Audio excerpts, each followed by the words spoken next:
Hello, good morning. Welcome to my channel.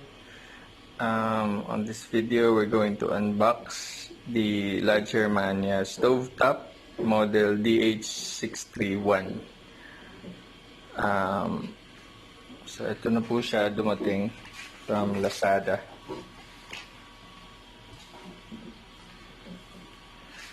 Okay. Saan natin? Okay.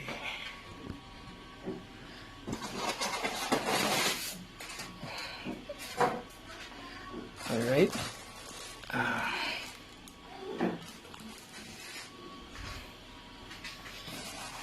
Then bring ito. Siya pa mga fittings.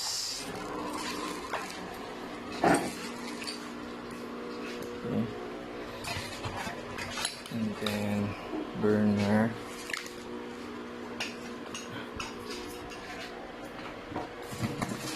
And then another cast iron. And then this one, another burner. So this model 631X, mayroon siyang 3 burners na gas burners, and then meron siyang 1 electric na hot plate. So kaya 631 kasi 3 and then 1 electric. So at least pag wala ng gasol, as long as may kuryente, pwede pa rin magluto. Alright, so dito namin to ilalagay. So ito na yung before we purchase the item, alam na namin siya talaga yung bibili namin. So kinuha na namin kaagad yung cut size niya, and then pinrovision na namin to na before pa lang namin siya mabili. So yun, let's see if it will fit later. Okay, so after nito, ano ba meron? I think the actual stove na yan. Alright, so I think the warranty, and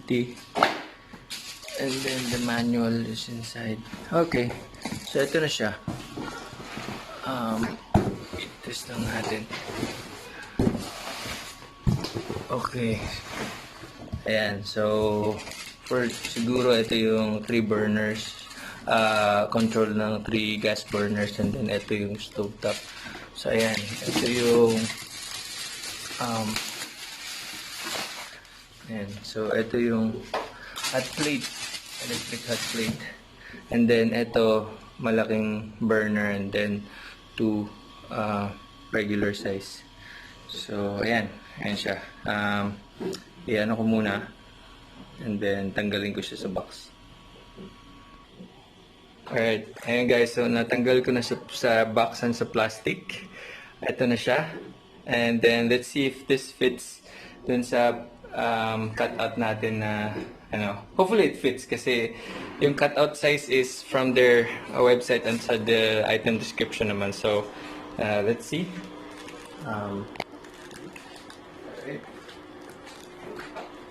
Okay. Okay. Hoping this fits. Ayun. Yes. Great, great. Ayan. So it fits. It fits perfectly.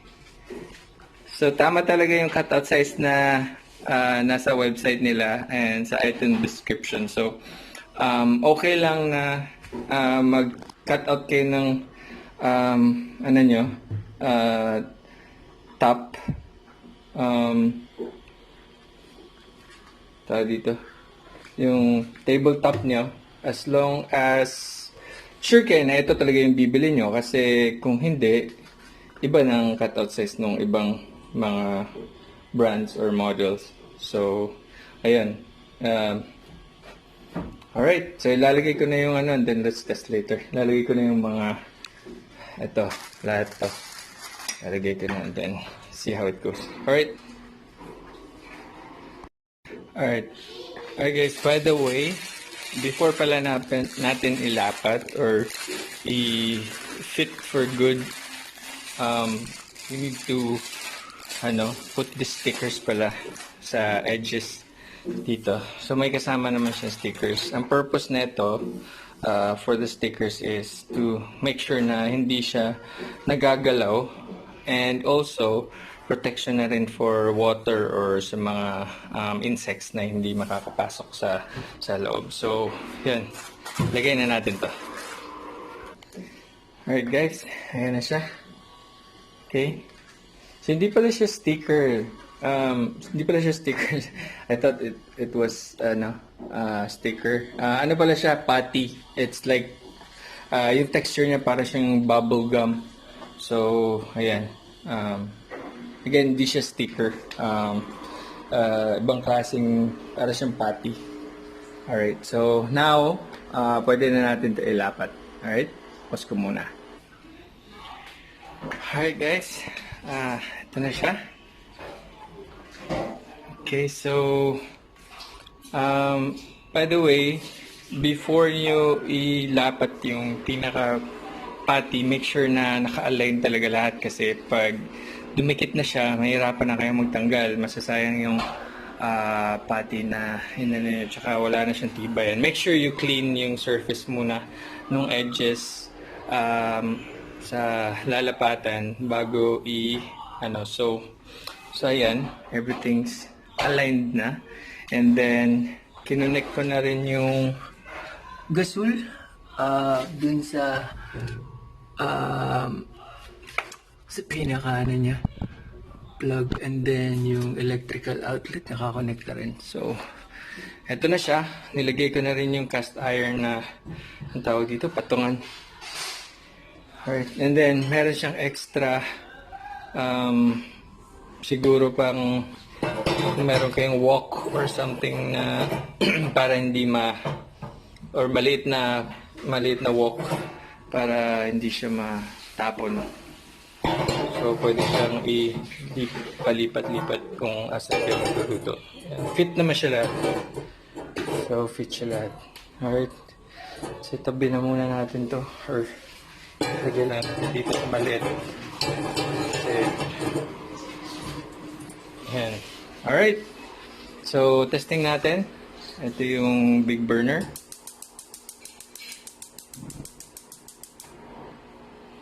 Yan. Yan siya. Alright. And then, test natin yung second. Okay. And then the smallest one. Oops, sorry. Ayan.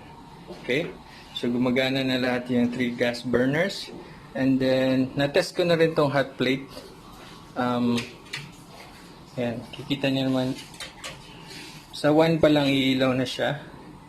Matagal siya uminit kung isiset niyo sa 1, 2, or 3. So, kung gusto niyo mabilis, ilagay niyo na lang diretso sa 6. Para uminit agad, and then tsaka na lang kayo mag-adjust, let's say 3 kung mainit na.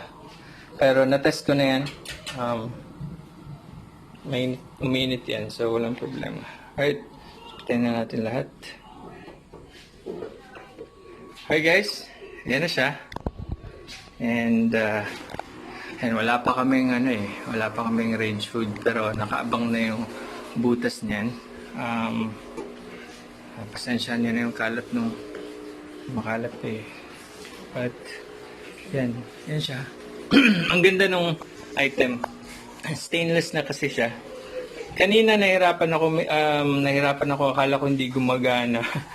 Yun pala, hindi lang nalagay na maayos yung mga plates at itong mga cover, kasi yan, importante yan na malagay mo sa center, kasi if not, hindi magfa-fire ng tama yung buga ng gas, so hindi rin siya aapoy. So yun lang, medyo natagalan ako doon, but then okay naman na. And So, dahil silver siya, hindi siya kakalawangin. And then, mabilis magpunas kung ano. So, yan. Bagay naman. Hindi pa tapos yung kitchen namin eh. But, ayan, wala pa kami ano. But, siguro pag may range hood na to, ganda na siya tingnan. Alright, yun lang guys. Thank you. Subscribe tsaka like na rin. Thank you. Bye-bye.